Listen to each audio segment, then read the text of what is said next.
I'm Nate Eaton, and this is True Crime Rocket Science. I got nightmares in my head, I fear thoughts build up until I can't hear. That my mind fills up into a creature, and it haunts me somewhere much deeper. I got nightmares in my head, I fear the thoughts build up until I can't hear. That my mind fills up into a creature, and it haunts me somewhere much deeper. Hello and a warm welcome to True Crime Rocket Science, the most authentic voice in true crime. Hey guys, nice to see you all again. So, Doomsday Dad, what is Chad's defense going to be? Our version of the facts of this case will differ greatly from what Ms. Vallow and her legal counsel are going to be presenting. Those were the words of John Pryor, Chad Daybell's reluctant attorney. He said that on November the 10th, 2022, during a court proceeding. Incidentally, when I was in Boise, Idaho, covering the Daybell trial, in the Ada County courtroom, John Pryor was there as well. He was often in court taking notes, sometimes talking, perhaps consulting with Laurie's defense lawyers. I've still got quite a few of the tickets that you needed to get into the courtroom, and there was sort of a lottery online before each court day. So, that certainly added to the drama, just trying to get into the courtroom. So the point is that John Pryor was there watching, learning, educating himself on the prosecution's case, and also taking note of how Laurie's defense lawyers were landing with the jury and with the judge. Of course, you've got the same judge in this case as well.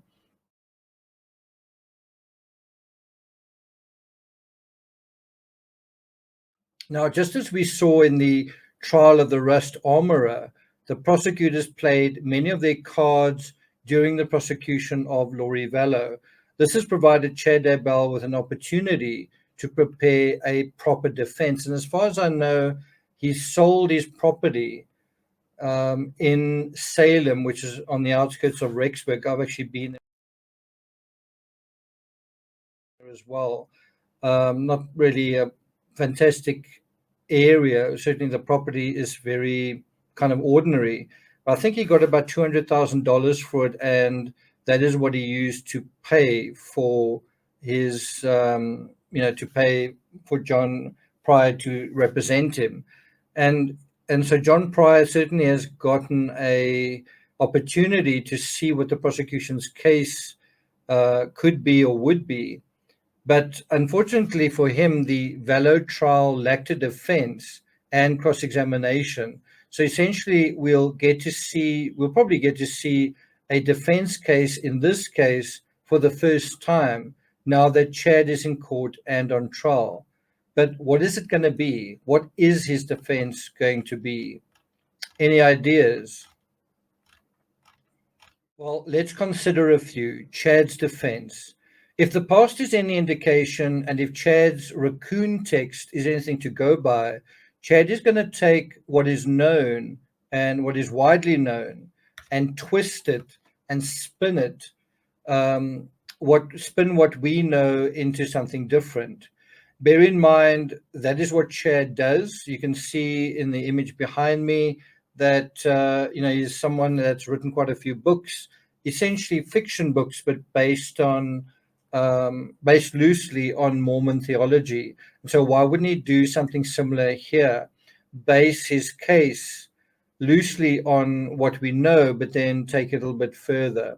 I also think that if Chad takes the stand, something Laurie somewhat surprisingly didn't do, and if he talks about his faith, even in a half-sincere way, given that we're dealing with Idaho, there's certainly a possibility that he could convert the jury or even a single member of the jury. As we've seen this week, jury selection has been rigorous, and it has to be. If even one juror falters, Chad wins.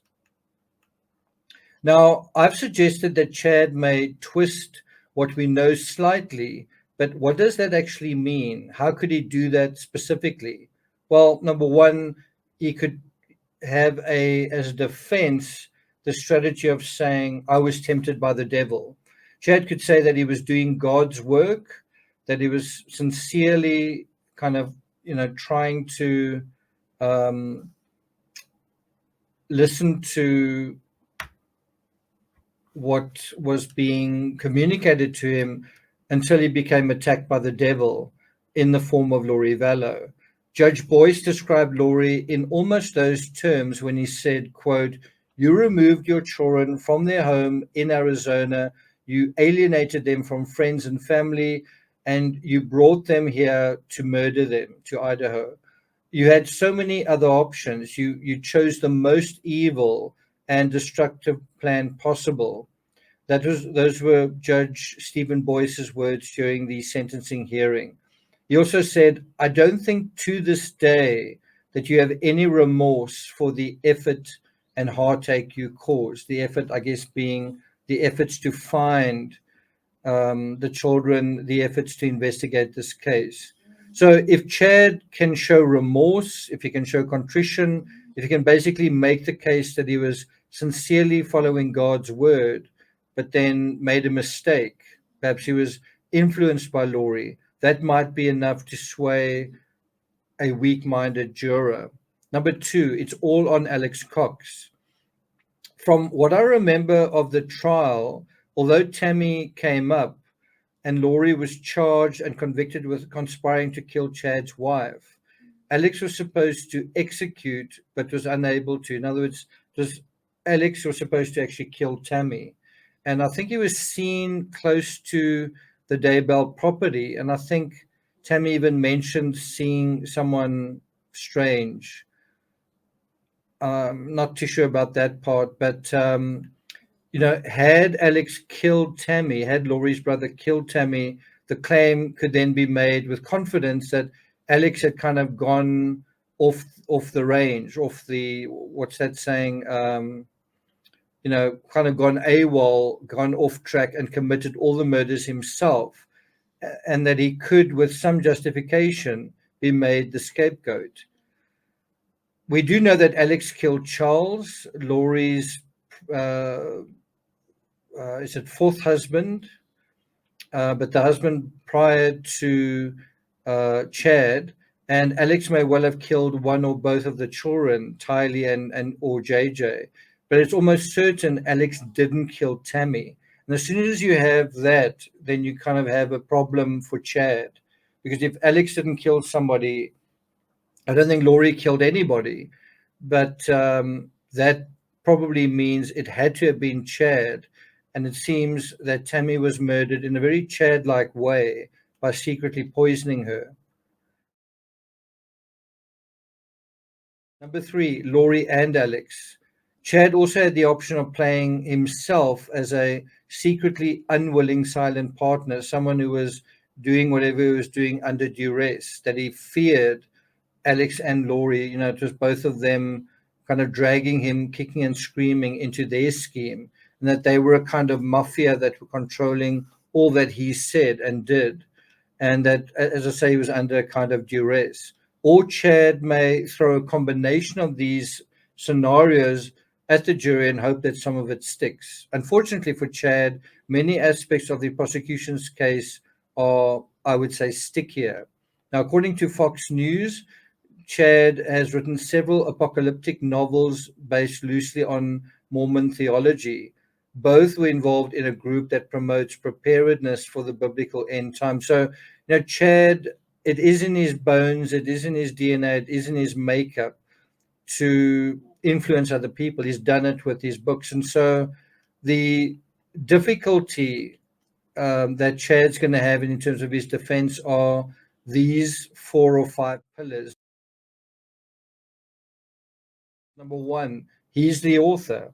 He's the author of these books, and it's via the books that there's a methodology for someone becoming a zombie. It's via the books that he establishes himself as a sort of a mastermind, as someone that is in God's favor and kind of a messenger of God, right? that's in his own words. So it will be interesting to see if his books are quoted in court, how much of his books are quoted in court, and what that content is going to be. Number two, it's his backyard. So, it's interesting that these crimes, let's say 3/4 of them were committed in Chair Daybell's backyard.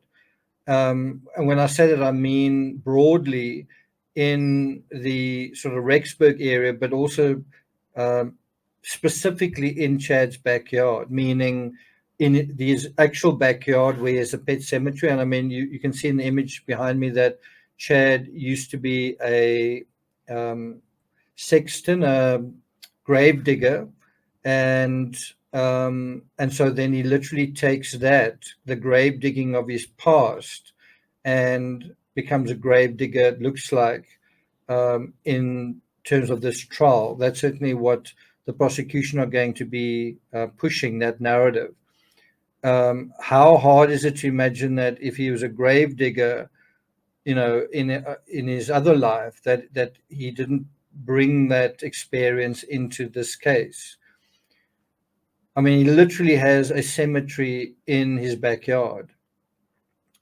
And of course, where does Tammy die? Well, in the bed, in the house. And so that is also something that is very difficult to wash your hands off, isn't it? Then number three, so number one is he's the author. Two is it's his backyard. Three is he marries Laurie and heads to Hawaii shortly after 3 murders, right? So you have the one spouse dying, the other spouse dying, and then the children of the one spouse dying as well, that insurance money collected. And then shortly after all of that, 4 deaths, very shortly after all of that, both of them go off to Hawaii. And so you've got to think about that, the context, the timing, but also that the planning for the marriage, when they get the rings, coincides with the planning for the murders. Number 4, it's his system of calculus that decides someone's fate. Now, it's very hard to get away from these 4 pillars to this case and how obvious the motive appears within these pillars. Also, Chad committed adultery several times with Laurie, which is a huge taboo in the Mormon community. So simply emphasizing that part, if you've got a couple of Mormon jurors, or perhaps they're all Mormons on the jury, that is going to be a big kind of cross next to Chad's name, because this is arguably the 3rd most serious sin. Prosecutors have said in the past that the Vallow case was not about religion. What do you think about that? If you think about the Laurie Vallow case, and you think about the terms in which it's been expressed, doomsday cult case, doomsday mom, I'm calling Chad doomsday dad. Do you think you can really extricate the doomsday aspect out of it? Do you think it really wasn't about religion? Because they say it wasn't about religion, but about money, power, and sex. And although that's true, although I think it was about money, it was about power, and it was about sex, I do think it was about religion as well. I think religion was the glue that brought those 3 things together. And it's the glue that caused others to become stuck in their, when I say they, I mean Chad and Laurie's new theology. That was something that attracted other people into it. The fear of the end of the world and these 2 people that are going to guide them through it. And also the fact that there are going to be casualties. And are you, according to this equation, on the side of light, which is another way of saying on our side, kind of thing. So I think one of the reasons the prosecutors took that line, to not talk about the religious aspect, or to not go into too much detail, was to sidestep the the landmines of potentially alienating the jury by talking about religious things in a way that certain members of the jury might not like. Where, anyone who's talking about any person who talks about religious subjects at some point is going to touch on something that doesn't resonate with someone else, or where someone else feels, wow, on that point I don't agree with you, and in a courtroom that is particularly fraught with danger. Hey everyone, I'm Chanley Painter with Court TV, and I've been talking to True Crime Rocket Science. Because make no mistake, in this case, without a symbolic apparatus, there would be no crime. If there was no way of justifying what they were doing, Laurie to Chad, Chad to Laurie, and Chad and Laurie to the people around them, including and especially Alex, but to others as well, well, then there would be no way to justify what they were doing. In the end, though, Chad's motive is the same as 16-year-old Gavin Smith's. I'll put a link to him. I think you guys just Google Gavin Smith. There's some shocking information about him. He was on trial not that long ago. But Gavin Smith murdered his family so that he could FaceTime with his girlfriend. And in fact, I think while he was FaceTiming her, he murdered his whole family. And if you think about that, and you think about Chris Watts, who murdered his family because he just couldn't wait to be with his girlfriend, in the peculiar calculus of Laurie and Chad, both of them poor and powerless as individuals, kind of on their own, within their own sort of family situations, but bring them together and you kind of have like fire and gasoline. Sex, I think, gave Laurie a sense of power, not only in terms of herself, but over Chad and over, what he was saying, but also I think gave Chad a sense of power, right? And because Chad comes across as kind of a chump, but when he's in Laurie's orbit, I think suddenly he feels very potent as opposed to impotent, and so the sex gives them a sense of power, both individually, but it also forces them to justify what they're doing through the Bible, because of where they're living, and this makes them feel even more powerful. And so Chad does this by twisting this sort of narrative that, oh, actually, we were married in a prior life as well, so we're not committing adultery, we're just coming together. We were actually previously married, and we need to get things out of the way to allow us to achieve full power.